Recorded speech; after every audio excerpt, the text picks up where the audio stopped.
Welcome back to Undisputed. The one and only Magic Johnson is joining us today. What a treat. How you doing, Magic? I'm doing great, especially when I saw the 3 Hall of Fame tight ends doing the show. I said, my boy, that's going to be great. I can't wait, man. Thank you. I cannot wait. Had a great time. Yes, of course, and all of you are different, too. So Very. You're bringing something different to the table. I'm going to be checking that out. I appreciate that, man. And Skip. Yes, sir. You know, you and I go back. Way And back. congratulations to your wife and her book and everything. Thank you very much. Ernestine's book, Paul's, is doing Yes. great on Yes. Amazon. I Yes. appreciate you helping promote it. Out of the blue, Magic, just without fanfare. Before we go Just- on, you get to your question. What, you blinging, baby. What's that? You didn't change. Jump on me. I'm dripping.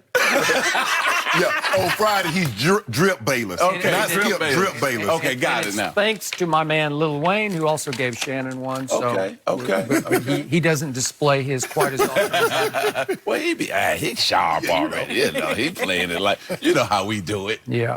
So when you did step aside from the Los Angeles Lakers, you said, I need to get back to being Magic. And we want to know how happy has it made you to get back to being that guy as opposed to being confined to having to be working under the auspices of the Lakers? Great question, Skip. I'm so happy. You know, I'm back to building my business. I get to say what I want, you know, about any player, you know, because I'm an ambassador. Before I took that role, I love the NBA. I love promoting the game, the players, and I love for me to take them aside when they want to get into business. Right. And so all those things I couldn't do in that role. So now I'm back to, I can say what I want, do what I want. Also to the freedom of going and building my business. Because listen, before I took that role, my business was growing, you know, in terms of infrastructure, in terms of, I have a financial business, a services business. We're 20 billion now. You know, so just building all those is Were you really collecting exciting. those? While Oh, you were yes. in the Oh, yes. Because it was tough to juggle both. But I said, hey, I'm going to step aside a little bit so I can get this thing right. And the blessing is we got LeBron to sign up. Right. And then now, you know, with AD now and the players that they have now, the Lakers have a good job. But I love Jeannie Buss, and we'll always be brother and sister. And if she called me today, hey, I'll be right over there to help her out any way that I can. Do you communicate with her fairly often? No, not right now. I communicate with a lot of people over at the Lakers because they're asking me questions. And the biggest question was LeBron James playing point guard. How did that work for you when you played it for the Lakers? And what happens on defense? So I told him I would always play the guy who was the least offensive-minded guy on the team. So if there was a great and fast point guard, Byron Scott would slide over and play him. If say the 2 guard was great as well, James Worthy would guard him, and then I would take the small forward. So it just depends on who the guy is that's not really offensive-minded as an opponent. Because you were spending so much energy There you on go. the other side. Okay. And we saw that the other night. And that's what I don't want for LeBron. I think LeBron should go back to being the point forward than being the point guard because he got to spend so much energy, and he's 35, 34 About to be years 35 on his birthday. Exactly. So I'd rather for him doing that so he can take over the game in the fourth quarter. Right. So Magic, I thought, watching the game, is that he went out of his way too much to get Anthony Davis involved. And it took him out of his game. It took him out of rhythm because when we think about the post-up game, you had the Showtime Lakers. You guys were getting the ball up and down the court with Kareem. Right. And then when you couldn't get it up and down, Kareem got on the block. You come to the side, give it to him. He going to throw the sky hook over one shoulder or the other. Shannon, you're absolutely right. What we didn't see, because they were trying to force it into AD. Right. We didn't see the fast break. Right. The Clippers dominated the Lakers on the fast break. What, it was 20-something? 22-5. Yes. And so LeBron is great when listen, that freight train coming down and there's only 1 or 2 guys to beat. It's unstoppable. He's unstoppable. So what happened was they force-fed AD down on the post. But what they got to do, to your point, run it. Okay, where's all the other options first? Then AD flows and get it to him. But what we didn't see was the pick and roll play. In preseason, the Lakers, LeBron and AD on that pick and roll was unstoppable. And I didn't see that in Why? game one. Why? I don't know. I can't tell you. It was working early just to dump it to him because he was just wheeling on two defenders and scoring. Right. And then by the fourth quarter, remember, AD in the fourth quarter went 0 for 2. Yeah. I mean, that's as quiet as you can get. Right? Well, it was a fantastic game. Remember, the Clippers went up 15. The Lakers closed, so I think it was tied at the end of the third quarter. It was. Always the key to the fourth quarter is what team gets off the first 4 or 5 minutes. And the Clippers got off, went on, I think, a 10-12-0 run, and it was basically over with.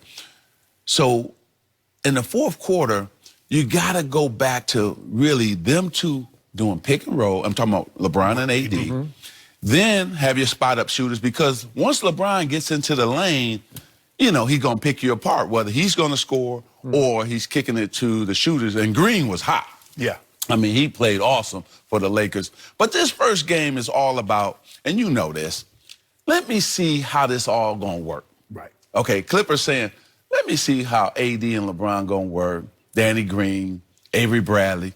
Okay, the Lakers saying, let me see how Kawhi what is he going to add to the Clippers?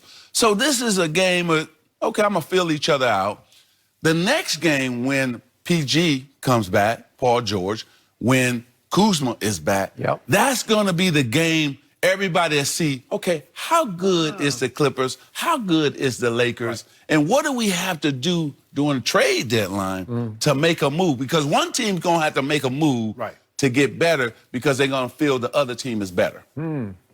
So speaking of LeBron, there's a lot of conjecture about how you parted with LeBron when you stepped aside. How do you feel about what relationship remains with you and LeBron? We're fine. Listen, Rich Paul, Maverick, LeBron, I love them, right? And it wasn't that I departed with LeBron. You know, I recruited him here. He wanted to be here. I wanted to help him out in business, not just him, Rich Paul, and Maverick. I did a couple of his shows, things of that nature. I'm still here for him, right? I can still play that role of the big brother. Right. Nothing has changed other than I'm not sitting in that seat, right? Now, if somebody called me to recruit a player for the Lakers, I'll do that. I did that. Right. You know, I recruited Kawhi, even with all the things that was going on. Right. I talked to Kawhi and his uncle, right? So I think I can help him more in this role because now I'm not handcuffed on what I can say, what I can do. And so I'm always love LeBron because he took a chance on me and he took a chance on the Lakers. And he had options. He could have went anywhere. Okay. And so I think he understands that, hey, listen, if I'm not happy, you know, I'm never going to stay for money. I'm never going to stay for the lights. You know, I'm going to stay because my heart is... You took a pay cut. You got that right. Don't tell nobody. Wait a minute, Shannon. Don't tell nobody. But LeBron and I are good. But there was some reports that he was a little wounded, that you didn't let him know before you announced that you were... That part I can understand. Okay. Right? And, but at the same time, I'm a guy who, I always have a plan, right? I think things out thoroughly, and the decision was made for me, right? For my comfort level. And not just, I didn't tell LeBron, I didn't even tell Jeannie Buss. Yeah. So you have to remember. Good point. So I love both of them.